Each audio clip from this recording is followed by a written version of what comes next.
Our last speaker this afternoon is Dr. Helen Higgins. So she's currently a lecturer at the University of Liverpool. She also graduated at Bristol and did a residency at Bristol, actually with Chris. So it must have been a quality year, that one, right? So she did a PhD on a Wellcome Trust Fellowship at the University of Nottingham, and she's going to talk to us about the efficient use of data in decision making. Brilliant. Welcome. Thank you very much for the introduction.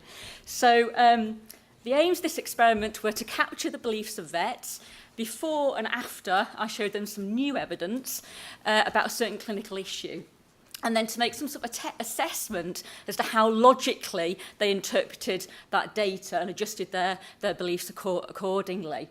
And the reason I think this is important is because it's fundamental to evidence-based veterinary medicine. If you think about evidence-based practice, it relies on the notion that over time new data will be produced and that the clinical community will read and interpret it in at least a fairly rational and appropriate way, okay?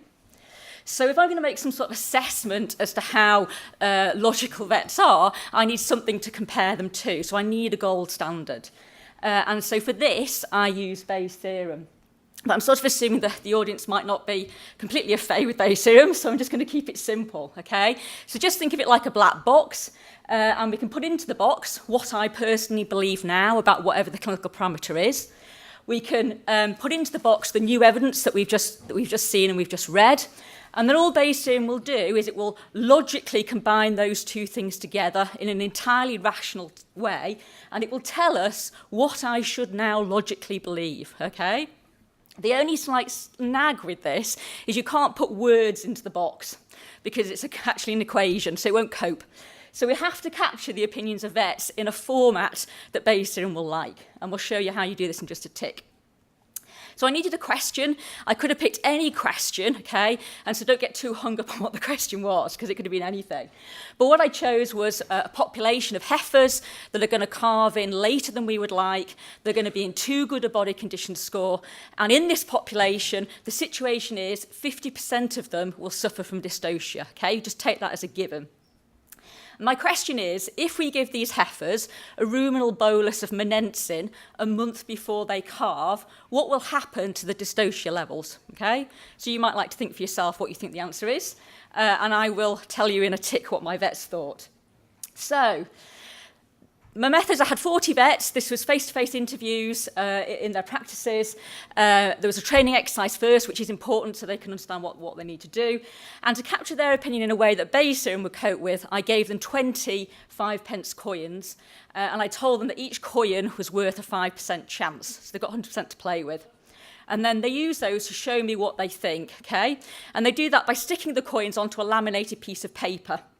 So let's imagine this PowerPoint slide is the laminated piece of paper, and we've got the thing we're interested in, percentage of heifers given Menencia that suffer dystocia, and the scale obviously goes from 0 do to 100% do, and the red line is the baseline. If we don't give them Menencin, then that's what will happen. And I should say, when we're thinking about this question, nothing else changes in the population, okay? So the only thing changes is they either get Menencin or they don't. And then all the vets have to do is divided this scale up into 5% intervals, and all they need to do is consider each interval and decide if they want to give any chance that the actual answer will fall in that given interval, okay? If they don't think there's any chance, they don't put any coins in it. And the more and more they believe that the answer will fall in that particular interval, the more coins they put into it to reflect their weight of belief that the answer will turn out to be there. So this is just an example of how somebody might have distributed their little coins, okay? And in this example, this person's giving some chance, 10%, that Menencin will make things worse, but they're leaning towards Menencin making things better. And when they specify their opinion in this way, there are two elements to what they're telling us. So one is, which interval did they give the most chance to, okay? So that's what we can think of as their best guess, and we can give that across, okay? The other thing is, how confident were they in their answer? So obviously, if they'd been 100% confident that the answer was in one particular interval, they could have just stacked all their coins up there and have a very narrow distribution. But if they're not quite that sure, as in this example, they'll spread their coins out to hedge their bets, to give some chance to lots of different options for the answer, okay? So we've got a cross and a line for each vet. We can summarise what they're saying in that way. So let's take a look. So this is before the vets have been shown any data. This is just their actual opinion about this question. So we've got, there we go, we've got a stack of vets where the best guess is that it'll make no difference at all. That's their cross.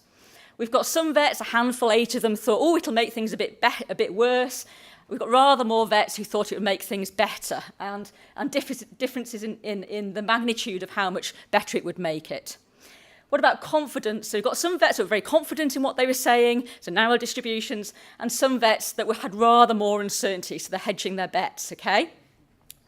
So that in itself is interesting. There's a diversity of opinions on this particular question, although it's only 40 vets. But the thing about it, having done that, we've now captured what they think in a way that I can put into the black box that is Bayes' theorem. So that means I can do the analysis, the Bayesian analysis. So I now show them some new evidence, and I'm far too lazy to do a clinical trial myself, so I'm just going to make the data up, okay? And they're all going to get shown the results of a small 50 heifer trial to begin with. And I'm being really mean here, so I'm going to challenge what they think. So if they initially thought Melensin is going to make things worse, I'm going to show and say, no, Melensin is going to make things better according to the data, and I'll show them data centred down saying there's only going to be a 35% level of dystocia, and tell them what the appropriate 95% confidence interval is from that clinical trial. But on the other hand, if they said, I think that Melensin is going to make things better, I showed them data that says, no, actually, the trial says it's going to make things worse. And according to the trial, the data said the answer is 65% with the appropriate confidence interval. And then I just give them some new coins, and they show me what they think, having interpreted that data. Okay? But then there's one extra step to this. So the second step, I showed them the results of a large trial, 1,000 heifers, so much bigger. And this confirmed the first study's results. So whatever the first study was that they got shown, the second study said the same thing, but because it's a bigger study, stronger data, so the confidence interval from that trial is much narrower. Okay? So they had to update their opinions twice in light of the evidence, and then they captured their opinion after each time and assessed how logical they were. So schematically, we can think we've got their distribution of coins. I can fit a nice smooth curve to that, so that's what they initially thought. This is the new data, and I should say this technically is a prior probability distribution. We can draw the data schematically as a curve. This is a likelihood function technically, and then we put those into Bayesian. Bayesian will say, right, this is what you should now believe, if you're going to be really logical about it. Okay? And then we're going to I want to look at their best guess and their confidence separately in terms of were they logical about this. So if you do best guess first, so where do they move the peak of their distribution, the cross? So if they move it exactly in accordance with Bayes' theorem, they get the number 1. So I wanted to come up with a single number that would say, did they get it right or not? So if they get it right, that's a 1, okay? But there are 3 ways that you could potentially go wrong. You could, as in this example, shoot past where you're supposed to be and move too close towards the data, okay? Whoops. And if you do that, you get a number greater than 1, and the more you go wrong, the bigger the number. The other option is you don't move close enough, okay, as in this example, in which case you get a number that will be somewhere between 0 and 1. And if you actually shoot in the opposite direction, then you get a number that's actually negative, okay? So let's have a look for our vets. So this is after the first trial, the small 50 heifer trial, that was challenging what they thought. So the blue line, the arrow, is the 1, so that's what logical. So there were a few people, some clever people, who were dead logical on this, but rather more people, so 3/4 of my vets, shot past where they should have been and moved too close to the data. So in that sense, they overvalued the new information. On the other hand, nobody went negative, so that was good. But there were a few people that didn't move close enough, and indeed one person that hardly moved at all. Okay, so my experience is there's always one. So on the second trial, then after the second trial that confirmed the smaller study's results, so plotting the same thing, I've still got what happened on the first trial, but the red now is the second trial, okay? So people did much better. So most people nailed it and were really logical, and they ended up with their best guess in exactly the right place. But what about confidence then? So in terms of confidence, again, I'm just going to come up with our number that says, did they get it right or not? So if that's how wide their distribution was before, Bayesian will say, right, this is how wide you should be now. If they got that right, number 1. If they were too confident, too narrow, they got a number greater than 1. If they weren't confident enough, but they were more confident than they were before, they get a number between 0 and 1. And if they go the opposite way, if you like, and become more unsure than they were to start with, then they get a negative number. Okay? So, results of the small trial. This is confidence, yeah? So again, the blue line is 1 is logical. And as you can see, there's always a couple of people that are really clever and get it right. Nobody became too confident, interestingly. So nobody becomes too confident. But 3/4 of the vets in my sample became more unsure than they were to begin with, yeah? Which flies in the face of Bayesian logic. Because basically in words, what Bayesian is saying is, you've got more information in terms of new data, you've got more to go on now. So becoming hugely more unsure is not the logical thing to do. Although it is what I do, I have to admit. So, after the second trial, then this is plotting it on exactly the same scale. It was completely different. We didn't have any of these big, huge amounts of becoming more unsure than they were there to begin with. And if we just zoom in to this part of the scale, then you can see that again, there were a couple of people that became more unsure, but nobody became too confident. A couple of people got it right, but most people ended up not confident enough, yeah? So if you just sum that up, in terms of their best guess, after the small trial, then most people moved too close. In that sense, they overvalued the data, yeah? But I think it's fair to say in terms of their confidence in their answer, fairly shattered in terms of what they were thinking for most people. After the big trial, most people did really well, very logical, ended up in the right place, but most people weren't then drawing enough strength in that was actually the right answer. So to sum it up, I think it is difficult to always be logical. The Bayesian framework, I think, is a useful one. There is some underlying maths here. If anyone is interested, would like to talk about it, that would be lovely in nitty-gritty detail. I'd like to see it developed into a training tool to help to teach people how best to interpret new data. And what Bayesian does is it puts it formally in the context of your own previous belief. And ultimately, I would see that as facilitating the efficient transfer of knowledge into practice. And according to the previous speaker, I think where this would fit into would be the appraising of the evidence bit. This is not about then applying that and using clinical judgment afterwards, okay? It doesn't take away that part of it by any means.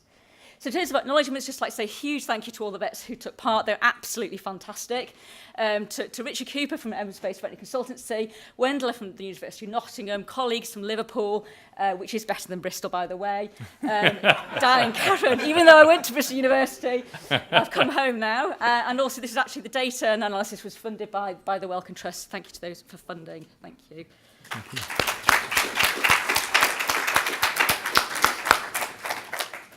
Bit of controversy to end this session. Any questions for Helen? David. Just wondering on what evidence your last statement was made and how confident you are of it. I'm 100% confident that Liverpool is the best university in the world.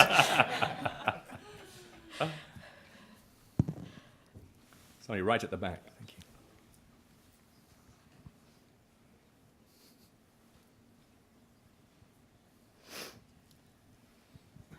Hi, thank you. It's a nice study, but I was wondering if what you saw in the kind of guess and the confidence is that vets are not really good in appraising what a small and a big study actually say.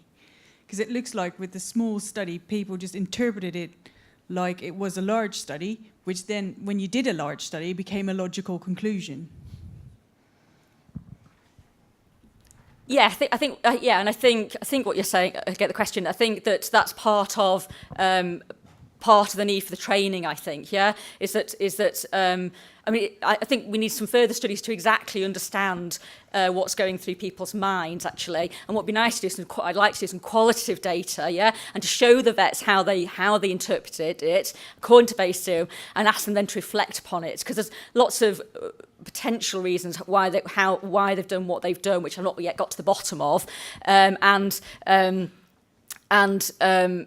Yeah, so I haven't asked the vets to reflect upon it. And another problem is it may not be that they've updated their opinion logically. It may be that they failed, I or them failed to specify their original belief properly to begin with, if you see what I mean. So it could be either that they're not logical updating or that there was a problem in them specifying what they believe to begin with. And particularly from doctors, we know that clinicians tend to actually specify prior beliefs that in the face of the current evidence are too confident, actually. So that's another problem.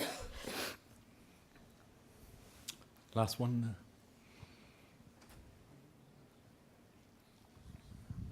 Simon Dufault from University of Montreal. That's the second best university in the world after Liverpool. Quite right. Second. Yeah. So I was just wondering if you did some qualitative research to check with these practitioners why they had these prior beliefs and also why they updated their belief that way. Because I think what you're presenting is very, well, it's typical practitioner life. It's a ill-defined problem. You know, you're not sure that it's going to work, the monensin or not. And they know that there is a problem on the farm, but the problem could be anything else, many other things that would not be fixed by monensin. So seeing the results from the monensin study, that's what they may have think, you know, that yes, it works well, but perhaps it's not the problem at all on that farm. And therefore, I'm not updating my belief as the Bayesian theorem would. Yeah, no, thank you for that. So I think there's probably 2 points there. So I think, yes, I didn't do any qualitative data to further dig to the bottom of this, and that's for future studies. Partly it's a time thing, so I've only got a certain amount of time and money to pay them to do it and so forth.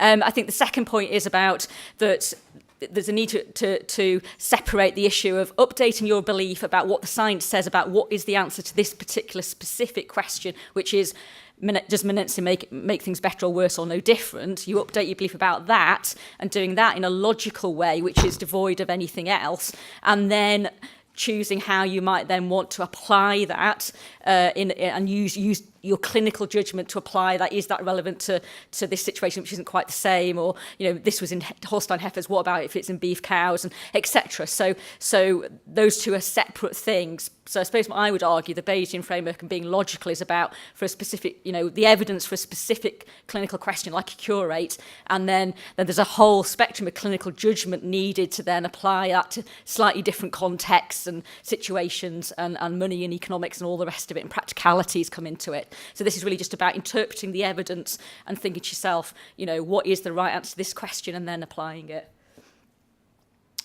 Thank you very much. Thank you, Helen. Special thank you to all of you for coming this afternoon. Thank you, Dean Constable, for launching our session, for all of our excellent speakers for making hard material accessible to us. Thank you for Michael and his team for putting together an educational and training session. It's been really good. I hope you've learnt a lot. I've had a fun afternoon. So thank you. Go and enjoy some tea, I think. Or coffee.